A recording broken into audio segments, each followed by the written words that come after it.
Hey there, hope you're doing well. Welcome back to Mythical Meanderings.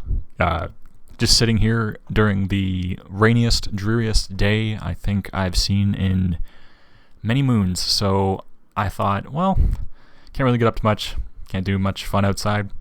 Might as well have a little chat with my lovely YouTube subscribers. I thought today I would talk about a little bit of a story from a couple years back where I ended up in a really crazy situation in the woods in Crown land, which, if you don't know, in Canada, some 80-90% of our land is Crown land, which means technically King Charles III owns it. But what it means practically is that it's public use land. Anyone can go there. You can use it to camp. Most of it you can use for firearms recreation. And it's just endless swathes of unconquered wilderness. And so I get a kick out of the concept of going there by myself, nothing but me, the bears, the berries, and the woods, and just kind of spending some time by myself, conquering my own kind of reservations about anything. So obviously if you're out in the woods by yourself, you kind of have to rely on yourself. If you get scared of something going bump in the night, you can't ask anyone else to go check what it is. And I enjoy that. This particular time, my original intent was to spend at least a couple nights by myself in this particular tract of Crown land. It was about a couple-hour dirt road drive off of a highway up in northern-ish Ontario. And I figured I would just go there, drive in. It was going to be about a 6-kilometer hike from the dirt road where I would park to the actual campsite. And it was this really cool campsite. I had it all plotted out. But there was a big caveat, which was that I had never been to this particular location before. And because Crown land is public use and also undeveloped, you really have no idea at all what you're getting into, which again is kind of part of the fun. But you don't know if you're going to have somewhere to park. You don't know if the brush that you're going to be trying to penetrate is even remotely penetratable. All you know is that on the map, it looks kind of like a nice spot to go. So this particular location I picked because I saw a little body of water in the woods. And it looked kind of secluded enough to be private, while still being, 6 kilometers is not that bad. So it's kind of accessible. Mind you, 6 kilometers in the woods, if you've never done it, much different than 6 kilometers as the crow flies, or 6 kilometers on tarmac. So everything's kind of good in my head. I've got my map printed out. I know exactly where I'm going, and I set off. Now, the actual drive itself mostly was uneventful. It was only a few hours, 3 or so hours. Most of the way, I just listened to music, bummed along on the highway. I think at one point I got out on the side of the highway to go to the washroom. But uneventful until I hit the dirt road, which I have to drive quite a few kilometers on. So I take the exit, roll off onto this dirt road, which is like just right there, and it's kind of flanked on either side by really thick brush. So it's got that kind of Alice in Wonderland vibe of like a road that kind of just disappears into the forest. And I take the turn, start going down the road. Everything's fine. I've got the music off at this point because I'm kind of just taking in everything. And I hear I'm like, what was that? So at first, I really don't know what it was. I don't know if I drove over it. I don't know if it came from another machine nearby because it was a strange, not easy to locate sound. But then I start to feel a little bit of play in the steering wheel, maybe another kilometer down the road. I'm like, oh, I think that was one of my tires. So in such a situation, I have to decide, do I want to get out, stop right now, even though I haven't made it to my destination, assess the situation, the state of my tires, and then call for help if I need it, or remedy it if I can? Or do you push on, risking running your tires down to the rims or something else terrible happening, but potentially making it to the actual destination? I went for the latter. Nothing is worth doing unless it's worth risking. I don't know. You put that on a shirt. So I decide I'll just keep driving. Hopefully, I don't just end up digging into the dirt or flying off this dirt road. So maybe 20 more minutes of driving, I made it to my rough location where I knew I'd be wanting to enter into the brush. And so I pull off on the side of the road because it's a very narrow dirt road and kind of a lot of winds, and so you don't want to obstruct the road too much, or else your vehicle might get struck. So I pull off a pretty good amount. But then the moment I go to pull off, having never been here, I realized that what looked like a flat, kind of grassy shoulder is actually like really tall, thick brush. And so I pull off and I'm like this. I'm like, oh, okay. Well, even if my tire is not flat, I might be a little in this ditch. So I figure, whatever, I'm here. I'm not going to lie, at this point, flat tire plus car in a ditch and you're out kind of in the middle of nowhere, it's a little funky. It's a little funny. So I'm not going to say I was just like, oh, this is great. Like, no, I was already having a bit of a bad day at that point. So I get out, and it's my front right tire. I look around, figure out it's my front right tire. And sticking out of my front right tire is a piece of metal like this big around, just jammed right in there. What? What is that? And of course, you have to have a think. Like, I knew my tire was punctured and losing air. And so I was kind of more so just curious what had done the deed. Although in hindsight, maybe I shouldn't have done it. So I just pulled the metal out of the tire, just heaved on it. And it was literally like a movie air balloon deflation sound, just like poof. And I'm like, okay, yep, tire shot. I had like a little bit of hope that if I pulled it out, maybe the rubber would sort of like seal the entry wound. But no, it deflated like a sad balloon. And what had punctured my tire was a big frickin' Allen key, like Allen wrench. I don't know if you've seen those. I might have one around. No, it's just a little bent tool for wrenching in hex head screws and bolts. Obviously fell off some dude's truck. Either he had a cottage out there, whatever, in the middle of a dirt road. And of course, you got to picture, like, your tires only make this much contact with the road, so the odds of me hitting this Allen key and then hitting it in such a way that it tore my tire up like that, pretty low. But so it was. So I was like, okay, I literally can't get out of here myself. Yes, I had a spare and a jack, but I went ahead, by driving into the ditch, kind of ruined any potential of using those things, which was stupid because you can't jack up a car on an angle. And I wasn't looking to lose my life underneath a car jacked up on an angle trying to replace a tire.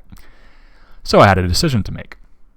Do I continue with my camping trip into the woods, or do I call a mechanic, wait for him, get that resolved first, and then decide from there whether or not I'm going to do my camping trip in the woods? Well, I had already put in so much planning and effort into getting out there, and I was where I wanted to be. And so in a sense, the drive had been a success. And so I thought, you know what?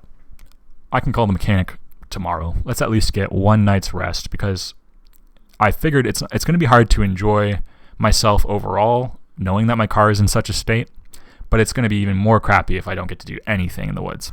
So I figured let's try and salvage one day in the woods, one night.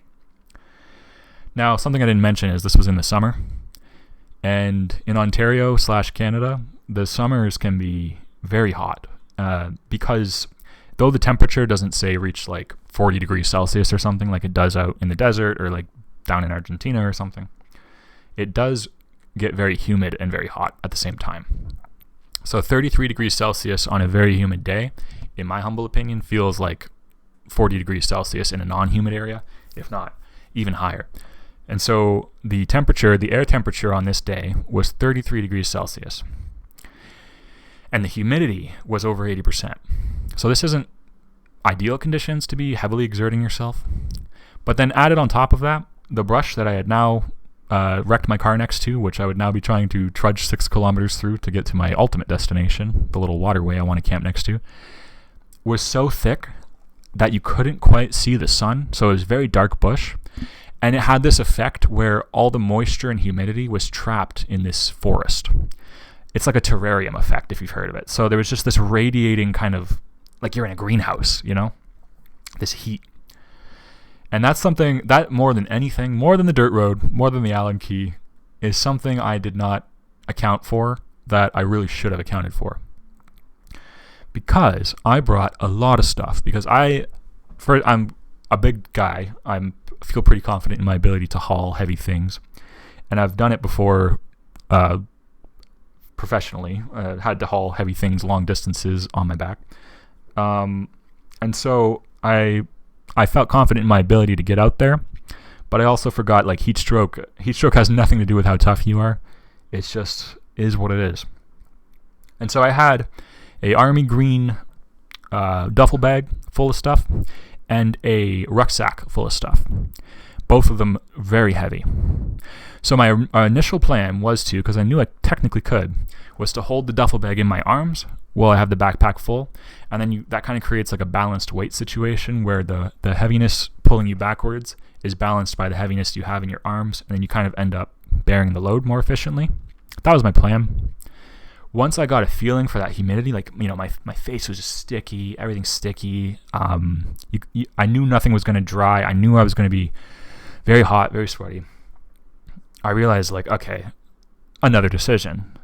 Do I take both of these bags in at once for the trek and risk overexerting myself tremendously / twisting my ankle or something stupid? Because another thing is, this was not even terrain, okay? Or do I make 2 trips in? So I knew that, okay, so that's 6 in, 6 out, 6 in, 6 out. So then you're doing 24 kilometers of trekking total by the time I will have gotten back to my car to leave.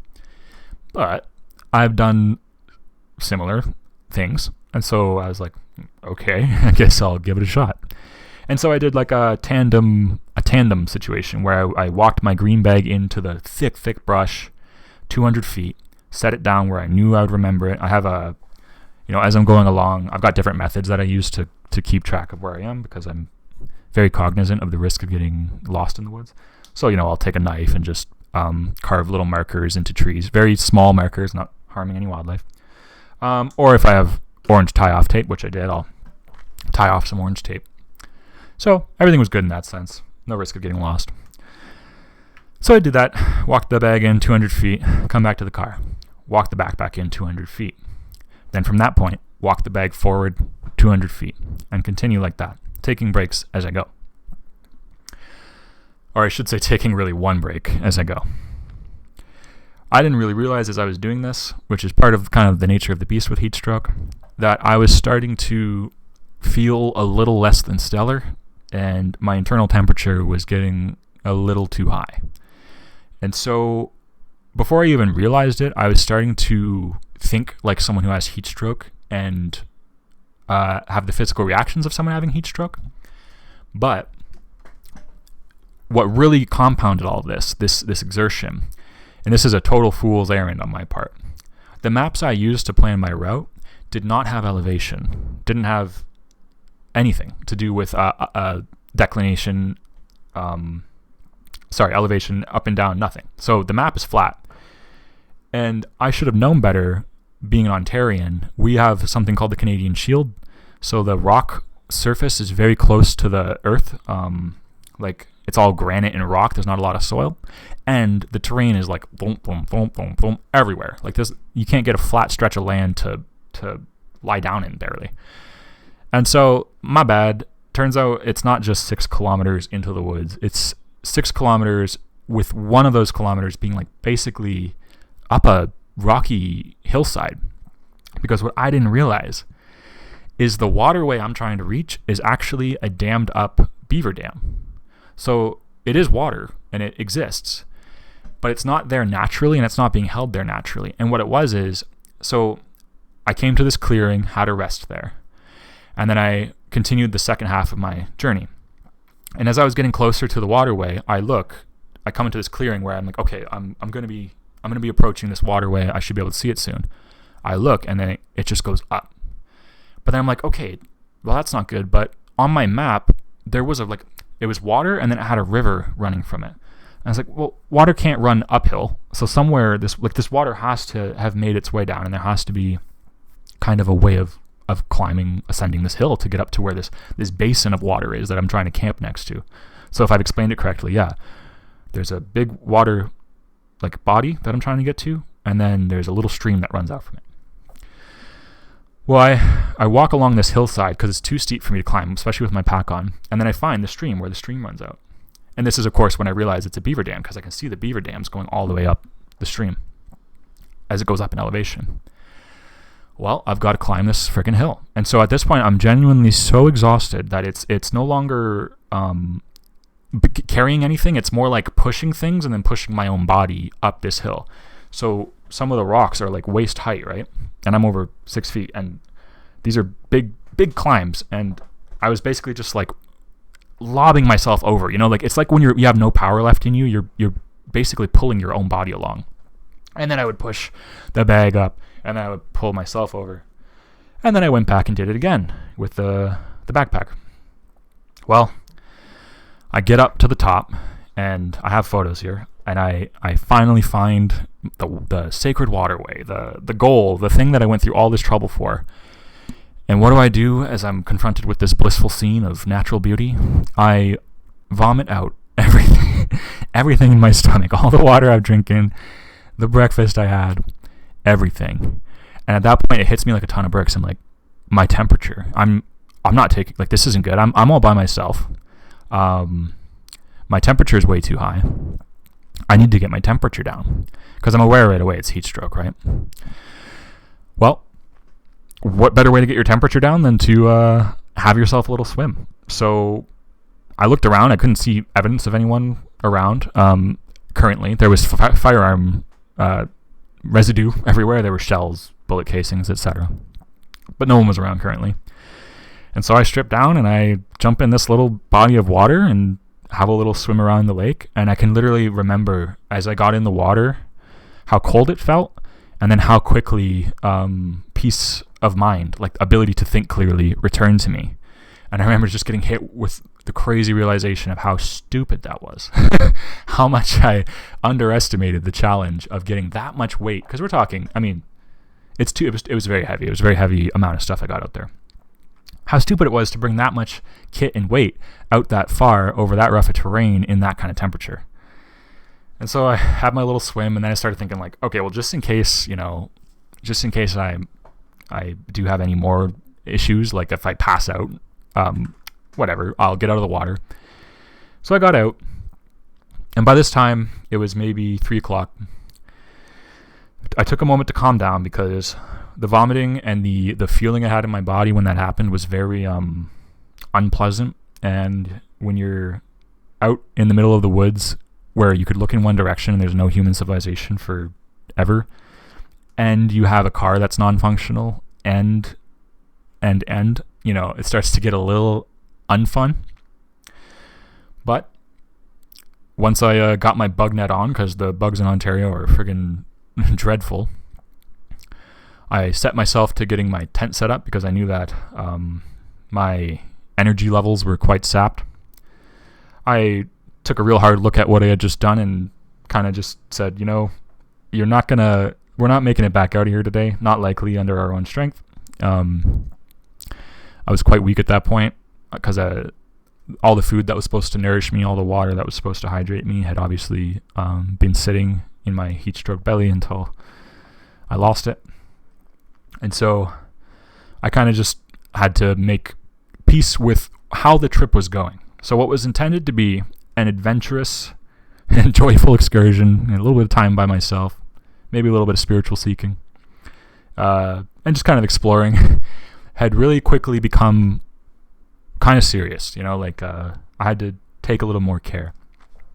Because now I just have to deal with all the normal stuff, right? You're in bear country. You're by yourself. At this time, I didn't have firearms. I do now, and I wouldn't make the same trip without them. So I had to, make food to nourish myself, and then I also had to follow all the normal precautions. Wash that food away from the campsite. Store food up in a tree far away from your tent.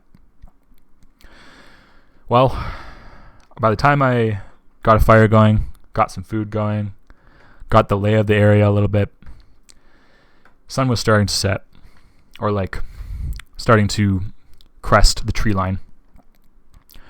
And I had this really weird feeling of complete joy and peace.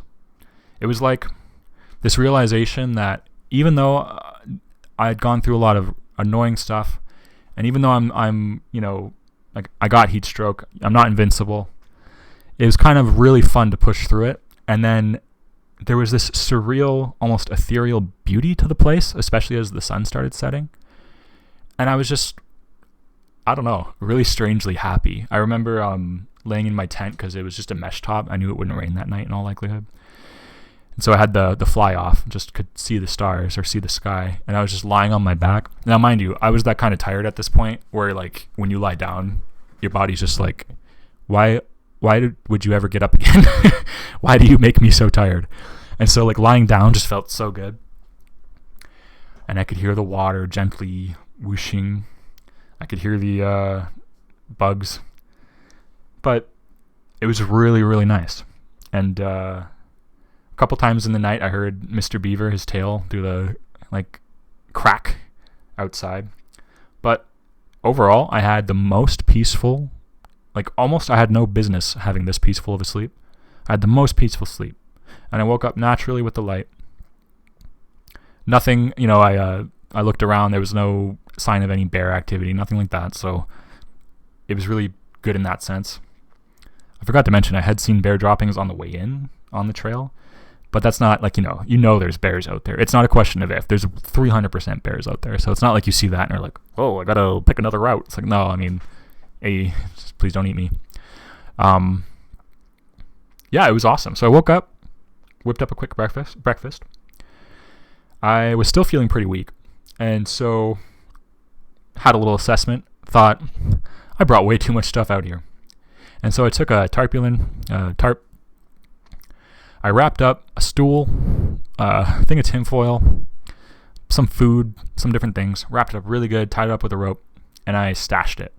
Stashed it under some leaves next to a tree. To this day, I know exactly where it is. I haven't been back.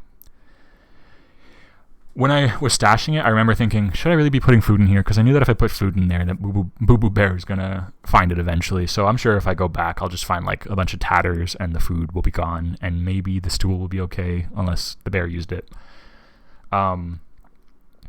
Stashed that. So on the way out, I had a lot less weight. So at this point, I'm like thoroughly done with feeling exhausted and just ready to go deal with this car situation, because I haven't really even gotten started dealing with the car situation, and I need the car to get out because it's Canada. And so I just with the backpack on my back now, there's no extra bag, I begin my trek out after packing up my tent, saying goodbye, appreciating the peacefulness there. I'm probably out of there by 1 o'clock. So my total time in the woods is like 24 hours, arrive at 1-ish, leave at 1, whatever, something like that.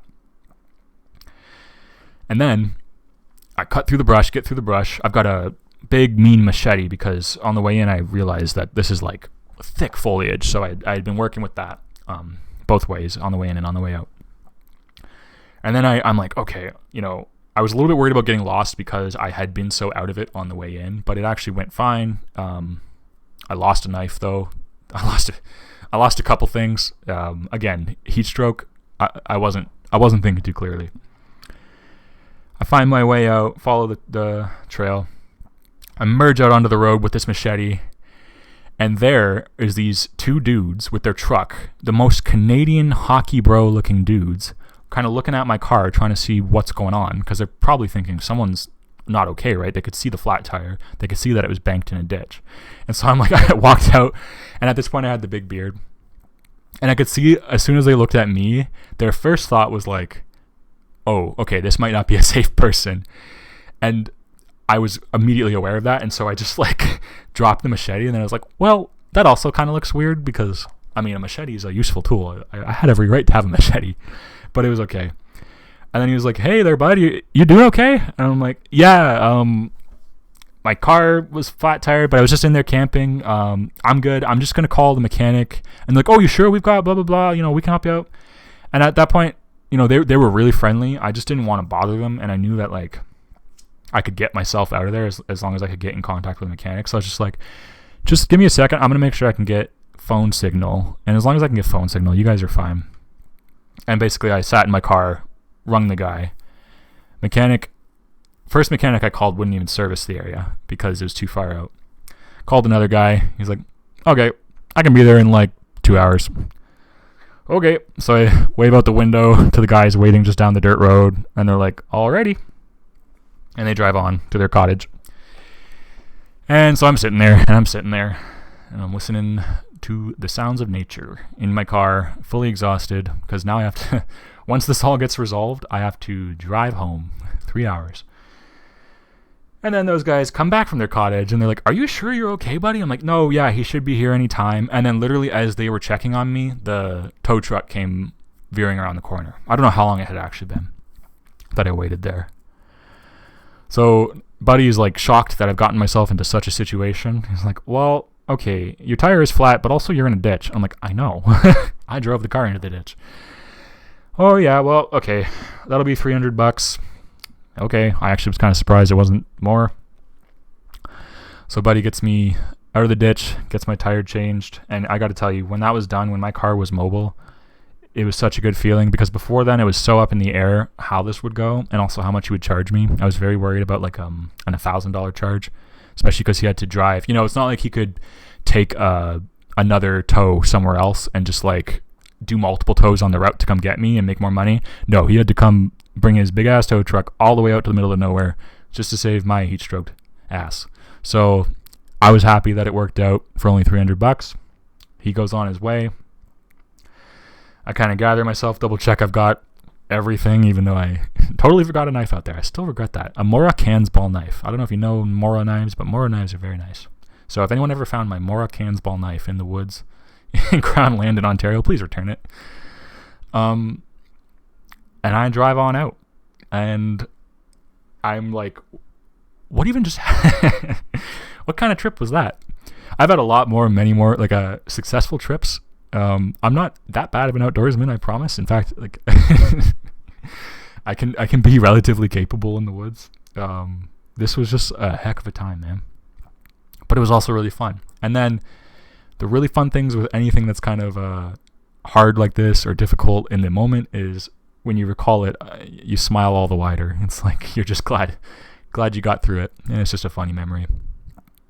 So that's my rainy day story for you.